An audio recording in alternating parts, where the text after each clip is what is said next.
নমস্কার বন্ধুরা, আশা করি সবাই খুব ভালো আছেন। আমি চলে এসেছি সাজবাতির মা আমার নতুন আরেকটি ব্লগ নিয়ে। আমার এই ছোট্ট চ্যানেলে আপনাদের অনেক অনেক স্বাগত জানাই। শরীরটা খারাপ থাকার জন্য কিছুদিন ভিডিও এডিটিং করতে পারিনি, তাই ভিডিও দিতে পারিনি। আজকে তাই ভাবলাম যে এই ভিডিওটা এডিটিং করেই ফেলি। আজকে আপনাদের সঙ্গে শেয়ার করব শান্তিনিকেতন বিশ্বভারতীর যে জায়গাগুলো আছে, যতটুকু দেখেছি সেই জায়গাগুলো। এখন তো বিশ্বভারতী বিশ্ববিদ্যালয়ের ভেতরে আর ঢুকতে দেয় না, আগে দিত, করোনার সময় থেকে আর ঢুকতে দেয় না। তবে রবীন্দ্রনাথের যে মিউজিয়ামটা আছে সেখানে কিন্তু যাওয়া যায়। আমরা চলে এসেছি সেই জায়গাতে, রবীন্দ্রনাথের যেখানে মিউজিয়াম তার ঠিক অপোজিটে। আর সেখানে দেখুন এই যে দোকানগুলো আছে, আর সেই দোকান থেকে বাবা মেয়ের জন্য জিনিস কিনতে ব্যস্ত। ঠিক আছে, ওরা কিনুক। আর এর মধ্যেই আমি টিকিটটা কেটে নিয়েছি। এবার আমরা শান্তিনিকেতনের যে রবীন্দ্রনাথের যে মিউজিয়ামটা আছে সেখানে আমরা ঢুকবো। কিন্তু আপনাদের সেই মিউজিয়ামের ভেতরে আমি নিয়ে যেতে পারবো না, কারণ সেখানে কোনো ক্যামেরা নিয়ে যাওয়া নিষিদ্ধ।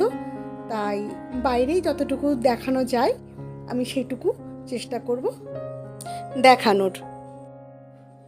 প্রথমে বাবুকে নিয়ে, বাবুর বাবা যাচ্ছে, কিন্তু টিকিটটা আমার হাতে থাকায় সেটা দেখলো, তারপরেই কিন্তু আমাদের যেতে দিল। এখানকার নিরাপত্তা ব্যবস্থা কিন্তু যথেষ্টই ভালো। চলুন এবার ভেতরে যাই। দূরে যে বাড়িটা দেখতে পাচ্ছেন হলুদ রঙের, সেটাই কিন্তু হচ্ছে মিউজিয়াম। এই বাড়িটিতে মিউজিয়ামে যাওয়ার আগে চারপাশটা না ভালো করে দেখে নিচ্ছিলাম, কারণ এত সবুজ গাছপালায় ভর্তি সেখানে, দেখে যেন চোখেরও কিছু আরাম হয়ে যাচ্ছিল, চোখটাও যেন ফ্রেশ লাগছিল। তাই চারিদিকটা ভালো করে দেখে নিচ্ছিলাম। বর্তমান যুগে সকলে তো নির্বিচারে গাছপালা কেটেই ফেলছে, অথচ আজকে গাছ কাটার জন্য পৃথিবীতে দেখা দিয়েছে সমস্যা, উত্তাপ বেড়ে যাচ্ছে, বৃষ্টি হচ্ছে না। কিন্তু সব কিছুর মধ্যে এত গাছপালা দেখে কিন্তু মনটা খুব খুশি হয়ে গেল। চলুন এবার সেই মিউজিয়ামের আমরা সামনের দিকে যাই। আর সেদিনকে খুব একটা ভিড় ছিল না, খুব কম ভিড় ছিল তাও না, তবে যে খুব একটা বেশি ভিড় ছিল তাও না। আস্তে আস্তে আমরা যাচ্ছি সেই মিউজিয়ামের দিকে। এবার বাড়ির সামনে থেকে একটু দেখাই সেই মিউজিয়াম বাড়িটা। এই বাড়িটাকে দেখে মনে হচ্ছে যে একসময় রবীন্দ্রনাথ এই বাড়িতে থাকতেন, হয়তো তিনি এখানে বসেই কবিতা লিখতেন, গান লিখতেন। কত কিছু স্মৃতি আস্তে আস্তে মনে পড়ে যাচ্ছে। আর এই বাড়িটার সামনেই সবাই সেলফি তুলছিল। আমিও গুঞ্জার বাবাকে বললাম, চলো তোমার আমার আর মেয়ের একটা ছবি তুলে নিই। মিউজিয়ামে যাওয়ার আগেই বাঁ দিকে একটা জুতো রাখার জায়গা ছিল, সেখানে প্রত্যেকে জুতো ছেড়ে তারপরে কিন্তু ভিতরে যাচ্ছিল। মিউজিয়াম মানেই তো রবীন্দ্রনাথের ব্যবহৃত সমস্ত কিছু জিনিস থাকবে, এটা তো আমাদের সবারই জানার কথা। আর এই যে এই প্লাস্টিকের মতো যে পর্দাটা টাঙানো আছে, এখানেই কিন্তু ক্যামেরা করা শেষ। আমাদের মিউজিয়াম দেখা হয়ে গেছে, আমরা বাইরে বেরিয়ে আসছি। আপনাদের তো আগেই বলেছি ভেতরে ক্যামেরা অ্যালাউ নেই, তার জন্য ভেতরের কিছুই আপনাদের দেখাতে পারলাম না। এরপরে যে ক্যাম্পাসটা আছে, বিশ্বভারতীর যে বিল্ডিং বা বিশ্বভারতীর যেখানে পড়াশোনা হয় বিশ্ববিদ্যালয়, তার ঠিক অপোজিটে যেখানে রবীন্দ্রনাথের মিউজিয়াম আছে, রবীন্দ্রনাথের আরও 5টি বাড়ি আছে, যে বিশাল বড় একটা এলাকা, সেটাই এখন আমরা ঘুরে দেখব। দেখুন এই বটগাছটা কত ঝুড়ি নেমেছে, বহুদিন আগেকার দেখেই মনে হচ্ছে। আর এই যে খড়ের ছাউনি দিয়া ছোট্ট একটুখানি বসার জায়গা, বেশ বড়ই মনোরম। এই শিল্পকলাটাকে দেখুন, নিশ্চয়ই এর অন্তর্নিহিত কোনো মানে আছে, যেটা হয়তো আমি জানি না, দেখতেও কিন্তু খুব সুন্দর লাগছে। এই যে এখানে যে 5টি বাড়ির কথা আমি বলেছিলাম, যেটি আমরা দেখলাম বাঁ দিকে, সেটা একটি।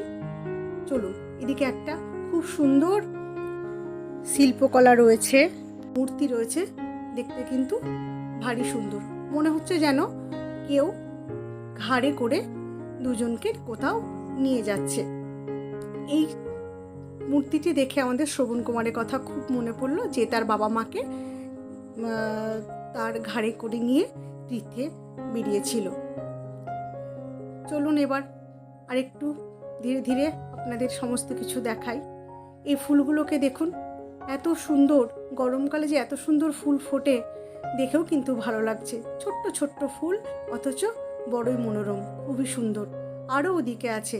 আমি একটু কাছে থেকে ফুলগুলো তুলতে যাচ্ছিলাম, কিন্তু এখানে এই যে দুজন দাঁড়িয়েছিলেন, ওনারা বললেন ওনাদের ছবি তুলে দিতে, তাই তুলে দিলাম। তারপরেই কিন্তু যাচ্ছি এবার এই যে এই ফুলটার দিকে। দেখুন কি ফুলের নাম আমি ঠিক জানি না, কিন্তু সাদা সাদা যে ফুলগুলো ফুটেছিল দেখতে কিন্তু সত্যিই বড় সুন্দর।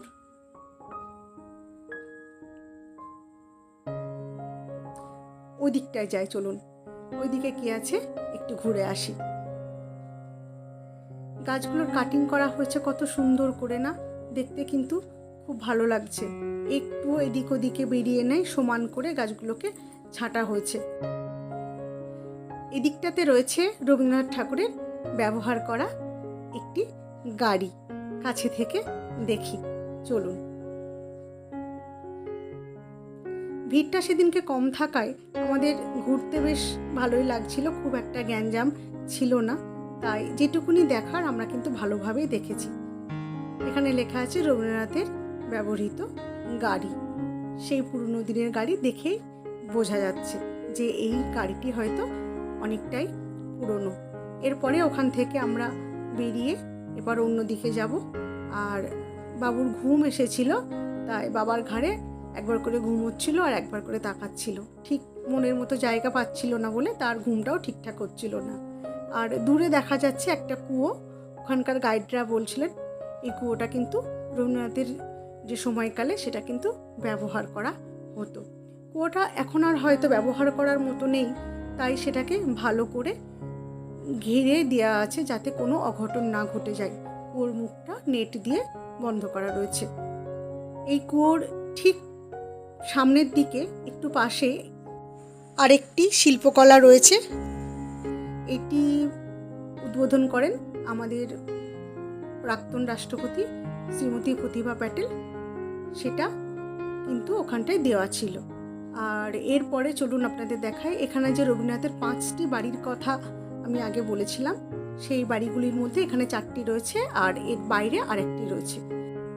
এই প্রথম যে বাড়িটা আমি দেখাচ্ছি, এই বাড়িটির নাম হচ্ছে উদিচি। ওখানে বোর্ডে লেখা আছে, জানি না বুঝতে পারছেন কিনা। আর তার পাশেই বাড়িটির নাম হচ্ছে পুনশ্চ। তার পাশে যে বাড়িটি ছিল সেটির নাম হচ্ছে শ্যামলী।